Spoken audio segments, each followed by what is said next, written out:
রক্ষিতা নিজুম রুবিনা, তাকে দেখলে মনে হয় সে প্রতিদিন বোতল ছাড়া চলতে পারে না। ডক্টর ইউনূস, আপনি জনগণের পক্ষে কাজ করেন। আমাদের চাকা যদি না চলে দেশের চাকা বন্ধ হয়ে যাবে। আমাদের এই অসহায় চালক ভাইয়ের পাশে দাঁড়ান। বাংলাদেশের শিক্ষিত সমাজ, সুশীল সমাজ এবং আমাদের প্রশাসন, আপনাদের সকলের দৃষ্টি আকর্ষণ করে বলছি, আমরা অসহায়, আমরা দুর্বল, তাই বলে কি আজকে আমরা সুষ্ঠু সমাধান পাবো না, ন্যায্য বিচার পাবো না? আমরা যে অসহায়, আমরা গাড়ি চালক, আমাদের চাকা যদি না চলে দেশের চাকা বন্ধ হয়ে যাবে। আমরা গাড়ি চালক, আমরা সব সময় নির্যাতিত, নিপীড়িত, অসহায় রাস্তায় থাকি। সাধারণ চালক আমরা সবাইকে সব সময় সুবিধা দিয়ে থাকি, দেশের জনগণের সেবা দিয়ে থাকি। আজকে আমরা পাঠার বলি, দেশের একজন ঊর্ধ্বতন আইনি বেনজির আহমেদের রক্ষিতা নিজুম রুবিনা, যে নাকি তাকে নিজেকে নায়িকা বলে পরিচয় দিয়ে থাকেন, সে বিভিন্ন সময় দেশের বাহিরে বিজনেস ক্লাসে ভ্রমণ করে বিভিন্ন দেশে যাওয়া আসা করে, অথচ তার কোনো মিডিয়াতে সেরকম কোনো কার্যক্রম নাই।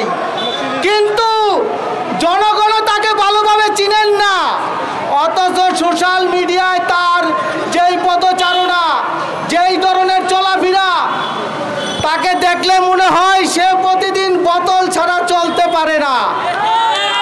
অথচ সংবাদ সম্মেলনে আমাদের সাংবাদিক ভাইদের কাছে রসালো মাখা কথা বলে যে জীবনে নাকি সে ড্রিঙ্কসের গ্লাসই হাতে নেয় নাই। এই ধরনের মিথ্যাচার, এই ধরনের প্রশাসনের সুযোগ সুবিধা নিয়ে আমাদের অসহায় চালকদেরকে ব্যবহার করে দেশের মানুষের কাছে পরিচিত হতে চায়। এই ধরনের বিগত দিনে অনেক ঘটনা ঘটেছে, কিন্তু এর কোনো সুষ্ঠু সমাধান আজও আমরা পাইনি। আমাদের বর্তমান দেশের যারা উপদেষ্টা কমিটি আছেন, শিক্ষিত সমাজ, আপনাদের উদ্দেশ্যে বলতে চাই, ডক্টর ইউনূস, আপনি জনগণের পক্ষে কাজ করেন। আপনার উদ্দেশ্য করে বলতে চাই, আমরা অসহায় চালক, বাংলাদেশের চালক যখন চাকা বন্ধ করে দেয় দেশের অর্থনীতি বন্ধ হয়ে যায়। তাই আপনাকে উদ্দেশ্য করে বলবো, আপনি একজন প্রধান উপদেষ্টা এবং আমাদের দেশের বর্তমান যারা ঊর্ধ্বতন প্রশাসন আছেন, সচিব আছেন, আমলা আছেন, শিক্ষিত সমাজ আছেন এবং আমাদের মিডিয়া সাংবাদিক যারা নাকি এক সময় হলুদ সাংবাদিক হিসাবে পরিচিত ছিলেন, গতকালকে রাতে 100 সাংবাদিককে ফোন করে বলা হয়েছে, সাংবাদিক ভাইয়েরা আপনারা, আমরা অসহায়, আমাদের চালক ভাই আজকে নির্যাতিত, আমরা আপনাদের দ্বারপন্ন হয়েছি, আপনাদের দরজায় হাত পেতেছি।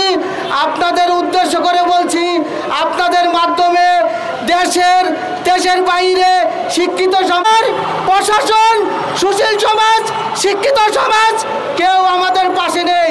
এই যে ওভার কোম্পানি হাজার হাজার কোটি টাকা আমাদের রক্ত ঝরা ঘামের মাধ্যমে কমিশন নিয়ে যাচ্ছে।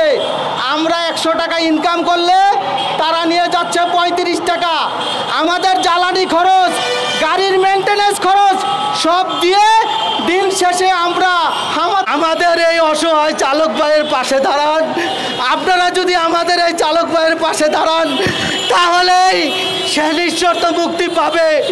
আমি আবারও আমাদের দেশের সাংবাদিক ভাইদেরকে বলবো যে আপনারা যদি আমাদের এই রকি ভাইয়ের পক্ষে কথা বলেন, আমার বিশ্বাস আমাদের দেশের প্রত্যেকটি জনগণ জানতে পারবে প্রশাসন আমাদের এই অসহায় চালকদের পিছে দাঁড়াবেন ইনশাল্লাহ। সবাইকে ধন্যবাদ জানিয়ে আমি শেষ করছি। আমরা অসহায়, আমরা ন্যায় বিচার চাই।